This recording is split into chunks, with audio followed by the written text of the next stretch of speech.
If you or somebody you love is taking a GLP-1 agonist, you're kind of in deep right now, and nobody's telling you because it's a multi-billion-dollar business. If you just started taking this drug, you're probably at double the mortality risk. The body gets desperate and it says, okay, well, the only thing I have left is I'm going to burn my amino acids, my muscle. They're losing anywhere from 25 to 60% of it is lean tissue, which is muscle mass and bone. You're heading down a path that's into the abyss, and we need to talk about it.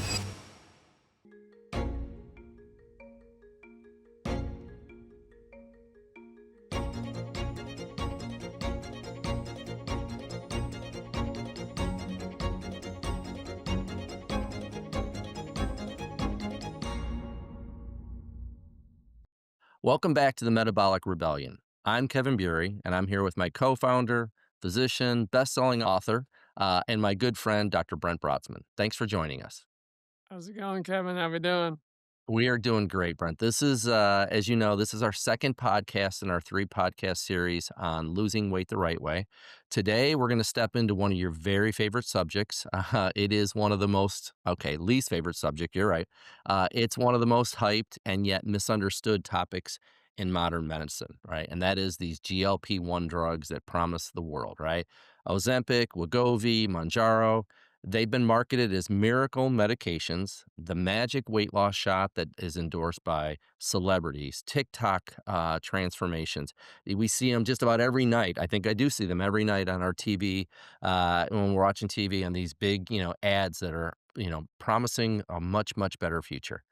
But behind the scenes, as we're going to learn today, they can create massive muscle loss, metabolic collapse, accelerated aging, and a shortened lifespan, right? So, as I say, today we're going to pull the curtain back on this diet shortcut that, quite frankly, just falls short. So, Dr. B, because it is one of your favorite topics, are you ready to talk about the real physiology that Big Pharma forgot to mention? Let's get down to some real truths. It'll be fun. Absolutely. All right. Well, I'm going to start you right off with an easy one, right? Which is, I've heard you talk about this a lot. I've heard you present on this. So, based on the studies that you've presented and everything that you've read, what are the risks associated with people taking these GLP-1 agonist or dual therapy? Yeah, what I would tell you is what I tell my friends, my clients, my loved ones. If you or somebody, a family member, somebody you love, is been taking a GLP-1 agonist or the dual therapy or now tri therapy. My analogy is you're out in the ocean, but right now you're in a rip tide and it's kind of pulling you away from the shore. Couple of dorsal fins are showing up on the horizon and there's no boat heading toward you. So you're kind of in deep shit right now, and nobody's telling you because it's a multi-billion-dollar business. But we're starting to see studies confirming, kind of the original concerns we had. I know you wanted to give us a 20,000-foot quick summary of the mechanism and kind of the problems associated with these medications, which you call a pharmacological starvation diet. Can you briefly go over those with us? If you're taking the GLP-1 agonist right now, one, the drug, because it works on a starvation diet platform, um, you already have a lower resting metabolic burn rate of the calories you're burning because of what your body has done in response to the drug. And two, depending on using the metric that all of us, I mean, every functional doctor, every longevity, every health span doctor uses, which is that strength and muscle mass are a huge biometric or biomarker for longevity, health span, independence when you're older. Based on that and how critically important it is to have, strength and muscle mass. If you just started taking this drug, you're probably at double the mortality risk you are later down the line is if you weren't taking the drug, depending on where you are in the spectrum on sarcopenia, osteosarcopenia, sarcopenic obesity. We'll get to that. And also, you're probably at 5 to 7 times the risk of losing your independence when you're older based on the fact that, A, not being able to get out of the chair, or B, having falls, or C, having to have somebody take care of you because, you've lost independence based on loss of bone and muscle. So you're heading down a path that's into the abyss, and we need to talk about it. I think we're going to learn some creative, interesting stuff today that's going to help you. All right. So that's fascinating, Dr. B. You've told me numerous times that you think these GLP-1 drugs are really just expensive turbocharging starvation diet mechanisms, right? What do you mean by that? Well, the way we wanna lose weight, the way we wanna be healthy is we wanna lose fat, not muscle. And, what happens is so the way, we advocate with our Opti patients, it's insulin lowering techniques, intermittent fasting and, time restricted feeding and avoiding the things that spike your insulin because insulin will block your ability to burn fat. Okay, so the same problems that they had with America's Biggest Loser is the same problem you're having multiplied or turbocharged with with these drugs because they're working on starvation diet physiology. So you've heard it as a yo-yo diet, you've heard it as the crash diet. So, but what happens is, what do these drugs do? They limit calories. It's basically a, caloric restriction diet, and they do it beautifully. They do it through two mechanisms. One is through your dopaminergic pathway in your brain. They come in and they kinda shut that down or modify it in a way for appetite suppression. Now, the problem with that is you have something called anhedonia where you lose joy, lose pleasure, there's a chance of being depressed, there's some potential suicidal ideation. So when you knock out somebody's these are folks that are really wanna lose weight because if you knock out their pleasure center, that's not great. And number 2 is it works by, for caloric restriction, it works by a pathway, we call it gastroparesis, but it's basically delayed, stomach emptying, so it slows down your GI tract, the calories going through. So it's caloric restriction, and it cuts down about 30% of your calories that you're gonna take in a day.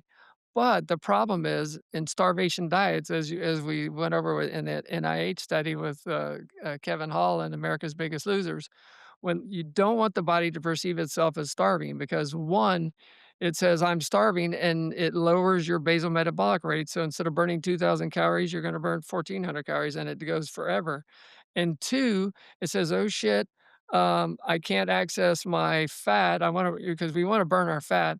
You can't access your fat because the elevated insulin is blocking your, HSL, your hormone that helps you burn the fat. So the body gets desperate and it says, "Okay, well, only thing I have left is I'm gonna burn my amino acids, my muscle." Let's get into this muscle loss problem. How severe is it? So what's critically problematic with these GLP-1 agonists is that, we predicted this, we just fell in the physiology. If you do a starvation diet and you turbocharge it, you're gonna have all these problems, and then, of course, I thought I was just gonna have to be the harbinger of doom here, but, the studies are already showing it. So, the DEXA scans are showing that indeed the folks on these diets are losing huge amounts of, muscle, lean tissue mass. So not only your muscle, but your bone, your organs, your connective tissue. So, that's some of the Wegovy face, Ozempic face we'll talk about, is that you're losing this musculature, and that is a problem. You don't wanna be, lighter, but it's a composition loss. Longevity is based on keeping that muscle, and having that, active metabolic tissue, and so you kinda need your organs, you kinda need your, your muscle, and you kinda need your, connective tissue and your bone, because your bone is protein, and so then you start going down osteoporosis, osteopenia, so you need all those in your composition. Okay, so you've warned that, and I've heard you talk about this, that GLP-1s push people into sarcopenia, obesity, and osteosarcopenia, obesity. So first of all, why don't you tell us what those terms are? Because maybe a lot of our viewers don't know what they mean, and then we can talk about what that progression looks like. Sarcopenia is basically means frailty, loss of muscle function. And so, for 30 years, I've been seeing that as an orthopedic surgeon, that typically folks, as they age, we get more sarcopenic and lose about 1% a year in a slow fashion starting in your late 50s or 60s. Sarcopenic obesity is when you are losing muscle and then you're doing yo-yo diets or starvation diets. And so unfortunately, you ratchet down your basal metabolic rate. So then, when you go back and start eating again, you replace the muscle with fat. So that's sarcopenia, frail, and sarcopenic obesity means frail, and now you've replaced muscle with fat. And then osteosarcopenic obesity, OSO, is when you've lost so much, like showing on these, studies with Wegovy and Ozempic and the, the GLP-1 agonists and the dual agonists, that you've lost, you've been on long enough and it's turbocharged. You're losing so much muscle, that you're starting to get into your body's starting to eat away your bone as well. So now you've got osteoporosis, osteopenia, and that's where I see you when you're 65, 70 years old. You've fallen because you're weak, and then you've broken your hip because it's osteoporotic because your body has resorbed it, and you have obesity because, each time you do the yo-yo diet, you replace it as fat. So that's, sarcopenia, sarcopenic obesity, and osteosarcopenic obesity. Wow. Wow. And what does that progression look like? Well, in this case, it's pretty fast. We typically, we've a bunch of studies on this over the years before this particular turbocharged version to get there. So usually, if you're not weightlifting, you're not eating a lot of protein, if you're kind of sitting around, and you're sedentary, or you're doing yo-yo diets before all this, you kind of lose your muscle mass in your 50s and 60s about 1% a year. And what they've been showing with the studies with these GLP-1 agonists, that it's such an accelerated rate of starvation diet that they're losing, like 4 or 5 years worth of muscle, lean tissue mass, bone in a short period of time, which becomes a problem when they take you off the drug and you start, and you've got a low resting metabolic rate, and then you start, gaining back fat instead of muscle. So you're accelerating this transition through the 3. So, Dr. B, is that why you say that this isn't just these cosmetic side effects? When I've heard you talk about, oh, that person's got Ozempic face or Wegovy, but they're not just superficial. You say that those are really early warning signs of something deeper. Is that what you're talking about with this transition to some of the deeper muscle loss that starts down this path? Yes, we used to call this cachexia, when you'd see, somebody on the cancer ward or in the ICU that was, really sick and, or was, in starvation mode where they're losing the intrinsic musculature and the connective tissue in their face. And same thing with the Ozempic butt is that your glute, usually has a nice amount of musculature, but it's all gone away. So this is not just cosmetic. This is showing how, wow, this person's having loss all the way down to the intrinsic musculature of their face. And so you can imagine if longevity is a huge correlation with muscle mass and strength, because, remember, your muscle's biologically active, it's metabolic. Your muscle also is the big glucose sink. We need a carbohydrate meal. Your muscle keeps you from falling and breaking your hip. So if you're getting accelerated loss of muscle, to the point where we can see it in your face and your butt, because of the starvation mode, it's deep, deep shit. It's already deeper. So they're spending thousands of dollars to get these things because they wanna look better, and look, I understand the intention and their desire, but they're spending thousands of dollars, and there is such a loss or such a long-term, loss of muscle that it may not be recoverable. And this is one of those things where, the manufacturers, they're making billions of dollars and they come out and they say, hey, 15% weight loss. And everybody's like, oh, wow, that's great. Then when you look in the mechanism, you say, okay, it's a glorified starvation diet and it doesn't address insulin and it doesn't address hormone sensitive lipase. And it's just, so you say, okay, I'm not going to put any of my patients on this. And then we're already seeing it. The independent studies are showing in DEXAs that these folks are losing a huge amount of muscle. I'm gonna put several studies up here where folks are losing, of the weight loss, they're losing anywhere from 25 to 60% of it is lean, tissue, which is muscle mass and bone.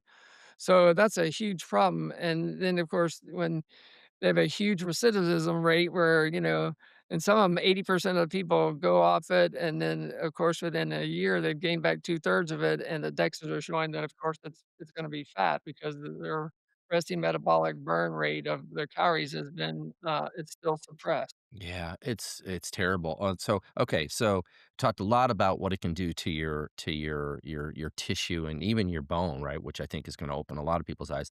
But you've also talked about it's not just what's going on with your weight and your tissue, that it also impacts things like your dopamine and your blood pressure. You talked about this a little bit earlier, but I want to give you a chance to go a little bit deeper here because I think this is something that is really a big surprise to people that they have no idea that it can really start to frankly mess with your mood and mess with your your overall well-being. Right, the appetite suppression in this particular, in these medications, like I said, one is, gastroparesis, it slows down your GI tract, but the appetite suppression comes from, suppression of your dopaminergic pathway.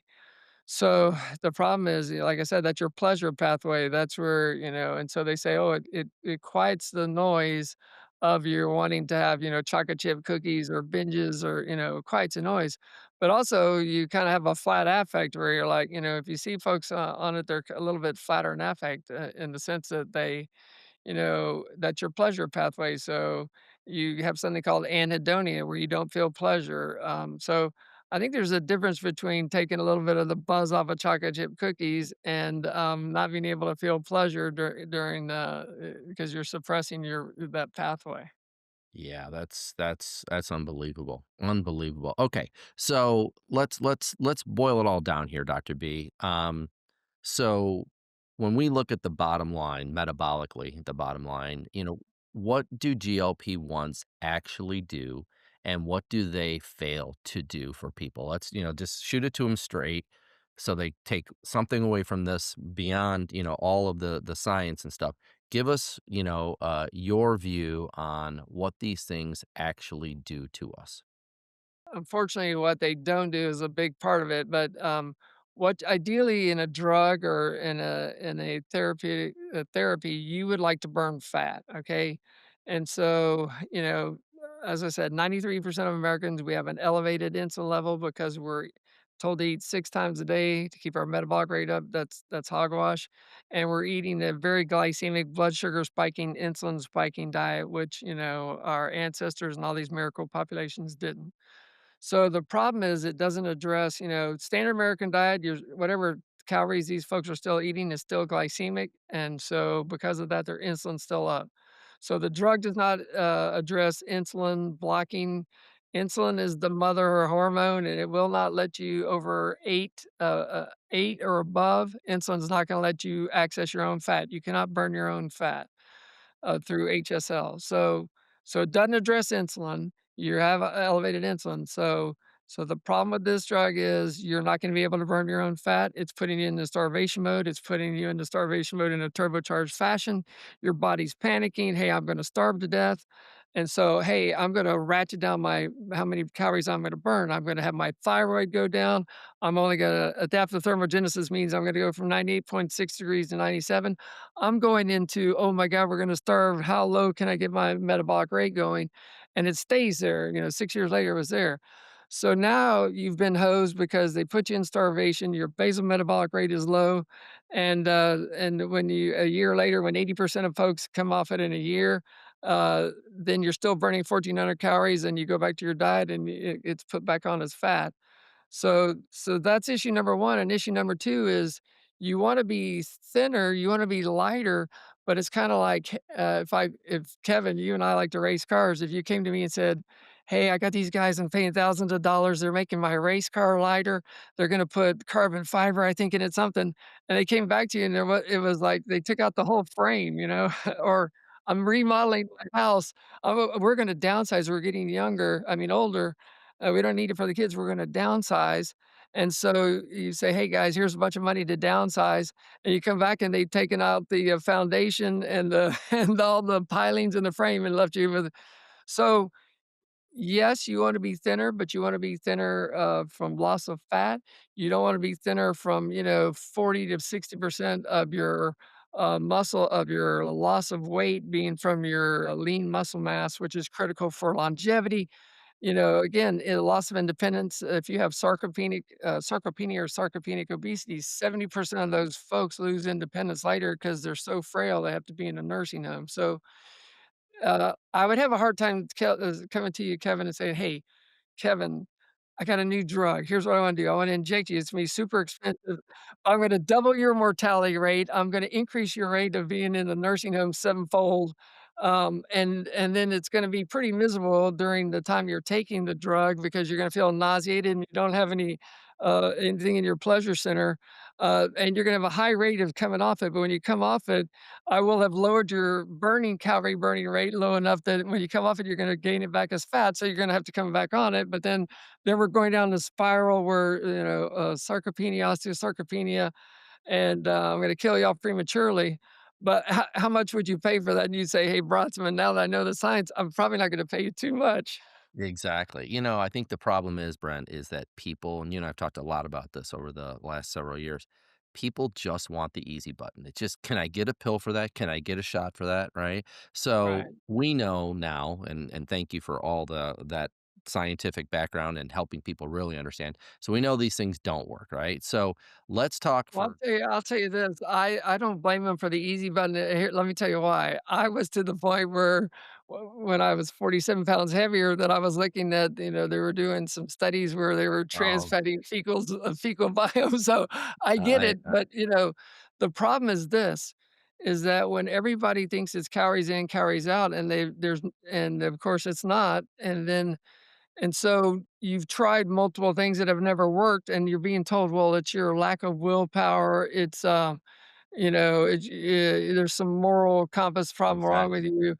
So that's why people get desperate because nobody's really telling them the right way to lose weight. So I Yes. get it because I've been there. Empathy comes from having been there yourself and being able to put your place in their moccasins. Absolutely. But there is an alternative way. Let's spend the next couple minutes giving folks some level of hope, right? That it's not hopeless. There are things we can do. We know we've built our entire company around helping people understand their biology and what they should be doing. So why don't you tell people what actually works, right? Let's talk about, you've talked about the need to get your insulin below 8. So what about lowering your insulin? What about building and protecting your muscle? What are the things that we should be doing, what they should be doing right now? Right. Well, when our clients come to us, we have a big questionnaire for them. What are your main goals? Is it metabolic health? Invariably, everybody wants weight loss. Mhm. Some folks just want it. Hey, I've got a visceral fat. I know the abdominal fat is injuring it's an inflammatory issue. But most people, we want to lose weight. And so if that's the case, then yes, at Opti, we have to know what your, fasting insulin is because if and your doctor never checks it, by the way, your because they just don't teach us any of that in med school. But if your fasting insulin is 4 or below, you can burn your own fat through hormone-sensitive lipase, and you're Mhm. metabolically flexible. You can go back and forth and burn fat like your ancestors, like your Gigi Mom 6. If insulin is 8 or above, then that's lipogenesis. You cannot burn your own fat. So we need to know that. We need to know your resistance. So we're gonna look at your LPIR and your HOMA-IR, see how, resistant you are to insulin and why your insulin's high. We're gonna modify your diet, which I'll talk about in a second. Once you're fasting insulin, which is, 93% of Americans have an elevated insulin level because of the ultra-processed diet. Once your insulin's down, now you're metabolically flexible. You can go back and forth and burn carbohydrates. You can burn your own fat because insulin's not blocking your ability to burn it because it's not elevated, and then you can even go into ketosis. So, until we get that right, then what's gonna happen is if insulin's elevated and blocking your ability to burn fat, your body anytime you try to calorically restrict, your body's gonna say, I can't burn the 35 pounds of fat you got on you, so I'm gonna burn muscle." So that's issue number 1. Issue number 2 is musculature is important, so it's critically important for longevity and for, a glucose sink and to have biologically active tissue. We have our clients, resistance training, resistance training, resistance training, and HIIT. And, of course, we also have them, we wanna get their, blood sugar levels down, insulin down, so we also have them walk or do squats within 10 minutes of exercise to, because muscle is your big glucose sink to get it out of the bloodstream. So, we want resistance training for your muscle. We want HIIT for some VO2 max, for your fitness and for your muscle. We don't want, you to be in the top 20% of VO2 max because of the HVA, axis dysfunction. We'll get to that later.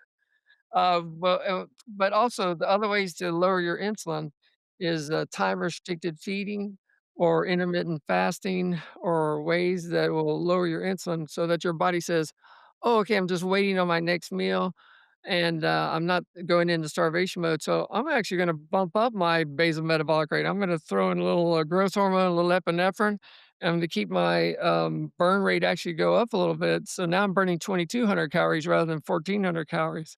So we don't want the body to perceive what you're doing as starvation.